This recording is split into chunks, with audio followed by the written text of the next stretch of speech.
അവിടുത്തെ പോലെ ഇവിടെയും വേണമെന്ന് പറയുന്നത് ഈ ഒരു യൂണിഫോമിറ്റിയുടെ ആൾക്കാർ പറയുന്നതാണ്. യൂണിഫോമിറ്റായി ഇവിടെ എല്ലാം ആയി, എല്ലാവരും ഐക്യപ്പെട്ടു എന്ന് ചിന്തിക്കുന്ന ആളുകളുടെ ഒരു കുഴപ്പമാണ്. അങ്ങനെയല്ല, ഇവിടെ വൈവിധ്യമുണ്ട്. ഞാനും അങ്ങും ഒരുപോലെയല്ലല്ലോ. സ്വഭാവത്തിലും സ്വരൂപത്തിലും ഘടനയിലും സാംസ്കാരിക പശ്ചാത്തലത്തിലും വിദ്യാഭ്യാസത്തിൻ്റെ കാര്യത്തിലും ഒന്നും ഒരുപോലെയല്ല. എല്ലാം അജഗജ വ്യത്യാസങ്ങളുണ്ടല്ലോ. ഇതുപോലെ ലോകത്തിൽ എല്ലാം ഉണ്ട്. ഭിന്ന രുചിർഹി ലോക എന്നാണ്. ഭിന്ന രുചികളുണ്ട്. അത് രണ്ട് പ്രദേശങ്ങൾ തമ്മിലുണ്ട്, വ്യക്തികൾ മാത്രം. രണ്ട് പ്രദേശങ്ങൾ തമ്മിലുണ്ട്, രണ്ട് സമുദായിക വിഭാഗങ്ങൾ തമ്മിലുണ്ട്, അതുപോലെ തന്നെ രണ്ട് കാലാവസ്ഥാ മേഖലകളിലുള്ളവർ തമ്മിലുണ്ട്. ഇങ്ങനെ പലതരത്തിലും ഭിന്ന ഭിന്ന ഭിന്നമായിട്ടുള്ള രുചി വ്യത്യാസങ്ങളുണ്ട്. കേരളീയ പദ്ധതിയിൽ തന്നെ സാമാന്യമായിട്ടൊരു സ്വരൂപം കാണുമ്പോൾ തന്നെ അതിൻ്റെ ആന്തരിക ഘടനയിലേക്ക് വരുമ്പോൾ വ്യത്യസ്തതയുണ്ട്. ഇതിനെന്തിനാണ് ഏകീകരിക്കാൻ വേണ്ടി പുറപ്പെടുന്നത്? ഇതാർക്കും ഇത്ര ഏകീകരിക്കേണ്ട കാര്യം? രാഷ്ട്രീയമായിട്ട് ആരുടെയെങ്കിലും ആവശ്യമുണ്ടാവും. പക്ഷേ ഇതിനെ ഹിന്ദു സമൂഹത്തിനെ സംബന്ധിച്ചിടത്തോളം ഇത് ഏകീകരിക്കുക എന്ന് പറയുന്നത് അത്യാവശ്യമായിട്ടുള്ള ഘടകമൊന്നുമല്ല. ഹിന്ദു സമൂഹം ഈ ഭിന്ന രുചി ശീലിച്ചുകൊണ്ട് തന്നെയാണ് ഇവിടെ നിലനിന്ന് പോന്നിട്ടുള്ളത്. ആർക്കാണ് ഇത്ര അത്യാവശ്യം ഏകീകരിക്കണം? ഗുരുവായൂരിലെ രീതിയും കണ്ണൂരിലെ മുത്തപ്പൻ്റെ രീതിയും ഒരുപോലെയാകണം എന്ന് എന്തിനാണ് ഇത്ര ശഠിക്കുന്നത്?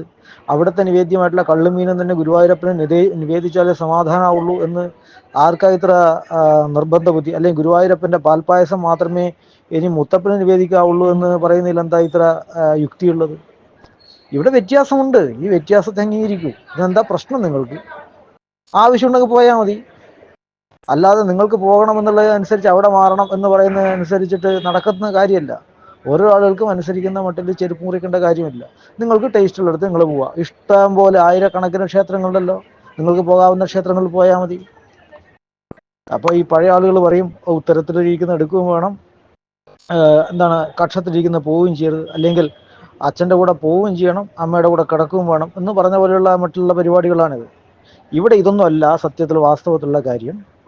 ഈ ക്ഷേത്ര പദ്ധതികൾ ക്രമികമായിട്ട് ഇല്ലായ്മ ചെയ്യപ്പെടണം. ഇതൊക്കെ നാണക്കേടാണ്, പരിഹാസ്യമാണ് എന്ന് തോന്നുന്ന കുറച്ച് ബുദ്ധിജീവികൾ കുറേ കാലമായിട്ട് കേരളത്തിൻ്റെ മണ്ഡലത്തിലുണ്ട്.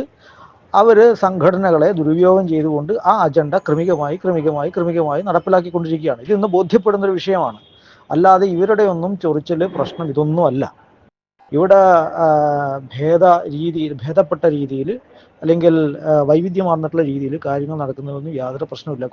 കോലാപൂരിലത്തെ രീതിയിൽ തന്നെ ഗുരുവായൂർ വേണം എന്നൊന്നും ഇല്ല. കോലാപൂരിലെ ക്ഷേത്രഘടനയല്ല ഗുരുവായൂരുള്ള ക്ഷേത്രഘടന. ഓരോ പ്രദേശത്തിനും അവിടുത്തെ നാട്ടുവഴക്കങ്ങൾ, ശീലങ്ങൾ, പ്രാദേശികമായിട്ടുള്ള വിശ്വാസങ്ങൾ, അവിടുത്തെ സാംസ്കാരിക ബോധം, ഇങ്ങനെ പല കാരണങ്ങൾ, ചെറുതും വലുതും പരിഗണനീയങ്ങളും പരിഗണനീയങ്ങളല്ലാത്തതും യുക്തി കൊണ്ട് സാധിക്കാവുന്നതും യാതൊരു യുക്തി ബോധവും ഇല്ലാത്തതും യുക്തി കൊണ്ട് സാധൂകരിക്കാൻ വേണ്ടി പറ്റാത്തതുമായിട്ടുള്ള പല കാര്യങ്ങളും ഉണ്ടാവും. ഇതിനെന്തിനാ ഇപ്പോൾ ആകുലപ്പെടുന്നത്? ഇതിൻ്റെയൊക്കെ മൊത്തക്കച്ചവടക്കാരായിട്ട് എന്തിനാ മാറാൻ വേണ്ടി നടക്കുന്നത്? അപ്പോൾ അതൊക്കെ കുറച്ച് അതിര് കടന്ന പരിപാടി തന്നെയാണ്. ഇതിലിപ്പോൾ എല്ലാറ്റിലും കയറി ഒരു സ്വാമി സുപ്രഭാതത്തിൽ പറഞ്ഞ ഷർട്ട് കണ്ടാന്ന് ഇവിടെ ആരെയും വില വെക്കുമോ? അങ്ങനെ ഒരു കാര്യം വേണമെന്നുണ്ടെങ്കിൽ അതുമായിട്ട് ബന്ധപ്പെട്ട ആളുകളോട് ഒന്ന് വിശാലമായിട്ട് ചർച്ച ചെയ്ത് അതിൽ ശാസ്ത്രീയ യുക്തിയുണ്ടോ, സാമൂഹ്യ യുക്തിയുണ്ടോ, സാംസ്കാരിക യുക്തിയുണ്ടോ, ഇതൊക്കെ ഒന്ന് പരിശോധിച്ചിട്ട് ഒരു അവധാനതയിൽ ചെയ്യുന്നതിന് പകരം ഈ എടുത്തുചാടി ചെയ്ത് അജണ്ട പ്രഖ്യാപിക്കാൻ വേണ്ടി നിൽക്കുന്നുള്ള വിഷമങ്ങളും വിഷയങ്ങളുമാണ് ഇതൊക്കെ. അതൊക്കെ കുറച്ച് കഴിയുമ്പോൾ ഇതൊക്കെ വൈയക്തികമായിട്ടുള്ള പക്ഷങ്ങളിലേക്ക് പ്രശ്നങ്ങളായിട്ട് വരും. ആരും ശുദ്ധന്മാരൊന്നും അല്ലല്ലോ. അപ്പോൾ അജണ്ടയൊക്കെ ഇപ്പോൾ ജമാഅത്ത് ഇസ്ലാമിയുടെ അജണ്ട തന്നെയാണ് മറ്റു പല ആളുകൾക്കും ഉള്ളത്. ജമാഅത്തെ ഇസ്ലാമിക്ക് ചില അജണ്ടകളുണ്ട്. ഇപ്പോഴേ ക്ഷേത്രങ്ങളെ കേന്ദ്രീകരിച്ച് കൊണ്ടുതന്നെയാണ് ഒരുപാട് ഏകീകരണങ്ങളും ഹിന്ദു ഉണർവുകളൊക്കെ വരുന്നത്. എത്ര വികലമായിക്കോട്ടെ, നിങ്ങൾക്ക് അശാസ്ത്രീയമെന്ന് തോന്നുന്നതായിക്കോട്ടെ, അതിനെ കേന്ദ്രീകരിച്ചുകൊണ്ട് ഹിന്ദു ഉണർവുണ്ട്. അവരെ സംബന്ധിച്ചിടത്തോളം ഹിന്ദു ക്ഷേത്രങ്ങൾ തകർക്കണം. ഇപ്പോഴും ഈ ആചാര പരിഷ്കരണത്തിന് വാദിക്കുന്നവരുടെ പ്രശ്നവും കോറായിട്ടുള്ള പ്രശ്നം അത് തന്നെയാണ്.